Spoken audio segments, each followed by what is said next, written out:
7 Days to Die Alpha 21 development is underway, and while we can expect at least a year to see the new content and play, we are as eager as ever to get our hands on the Alpha 20 update. Oh, and Bandits are finally making their way into 7 Days to Die Alpha 21, but more on that in a bit. Hey guys, I'm Obi. And I'm Sobi, and in today's video we'll be talking about what you can expect to see in Alpha 21. If you're new to our channel and enjoy today's content, consider subscribing and hitting that like button, as it helps our community grow and reach a broader audience, and we really do appreciate it. With that out of the way, let's jump in.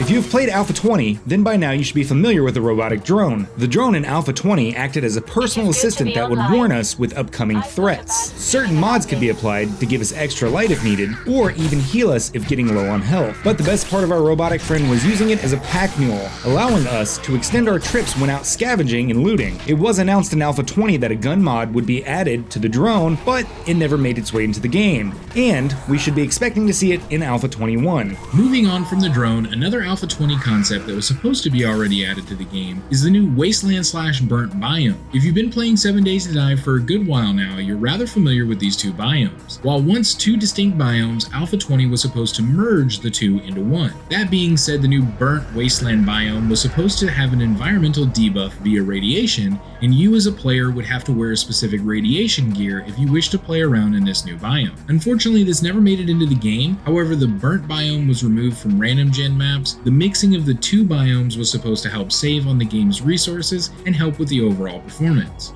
Next up is the player's thematic outfits. While this has been met with mixed feelings from the fans of this title, thematic outfits are still planned for Alpha 21. If you're not sure what these are, we did cover them in full detail in one of our previous videos, but we can still give you a quick rundown. In the current build of 7 Days to Die, we have 10 clothing/armor slots that the player can use to equip different stages of gear. This will be reduced to 4 slots, and each piece of gear will have a specific trait attached to it. If you're wearing an entire set of a specific outfit, it will come with its own perk as well. An example of one of these outfits is the farmer outfit. This outfit will give you an increased chance to gather extra crops and seeds when harvesting. And if you're wearing a full set, then any food items that you're carrying will never encumber you. This will become especially handy considering that Alpha 20 nerfed farming, and it's almost useless as a renewable resource. However, we are worried that the implication of these items will make us want to change outfits rather often and overall slow the pace of the game, but this is still up for debate. Now let's talk about some things that have been dug up by data miners. So all of these have been confirmed in the game files. First is Tier 6 Trader quests. While the Tier 5 quests are already a challenge, we can only imagine what a Tier 6 quest would be. While the Tier 5 quests usually have you going into the largest buildings in the game, we think that maybe the Tier 6 quests would be more of a series of quests, or even quests that would force you to venture into the new burnt/wasteland mode. These will probably be designed as in-game quests and should offer some of the best rewards in the game. The stun baton is a fun Tier 2 weapon to mess around with, but a Tier 3 plasma baton has been located in the game files, and we are sure this idea will be implicated in Alpha 21. Oh, and last but not least is the flamethrower mod. While it's currently only a mod and we really don't have a description on it yet, we can bet that we will see a flamethrower added to the game in a later update. We have speculated that the mod might also be another update for something like the gun turret, but instead of using bullets, it would spray devastation upon the hordes knocking at your door. Pushing forward to random events.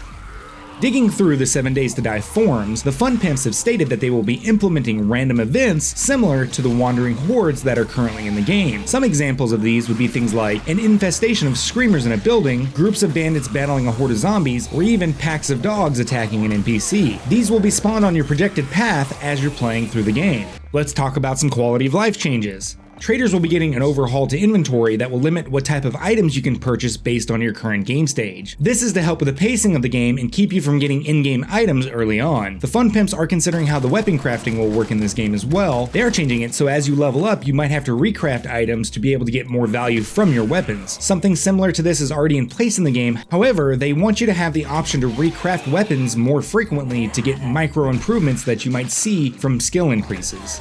And lastly, before we move on to the Bandits, we do have a simple screenshot of some school desks, so we are expecting to see the school POI get an overhaul as well. Let's move on to the Bandits. Finally, what you've all been waiting for, Bandits have finally been 100% confirmed and are coming to Alpha 21. While we only have some character models of what these will look like, we are excited to see how these will be implemented into the future of 7 Days to Die and Alpha 21. With the addition of these bandits, we are also expecting to see some form of story introduced to the game, and this will be a welcome addition. We are unsure if these bandits will be roaming out in the world or will be POI specific. We are expecting the loot that the bandits will drop will be much different than what the zombies drop currently, and maybe dropped loot will be reworked entirely. Bandits should be, in theory, dropping things like ammo, food, and money, maybe even weapons and mods. That being said, we don't have a lot of information about bandits, so stay tuned to the channel as we will update you with any news we have regarding bandits and any other features or updates coming to Alpha 21. Hey, while we have you here, we want to know what you think about the changes coming to Alpha 21. Is there anything that you would like to see added to Alpha 21? Let us know down in the comments. Also, we would like to invite you to our Twitch channel where we play survival games like 7 Days to Die and Valheim, and if you're looking for some spooky fun, we also quite frequently play Phasmophobia, so be sure to come hang out with us. You can also check out some of our hilarious clips over on Hover, and the links are always down in the description. Until next time, this is Obi. This is Sobi. Signing out. See you guys next time.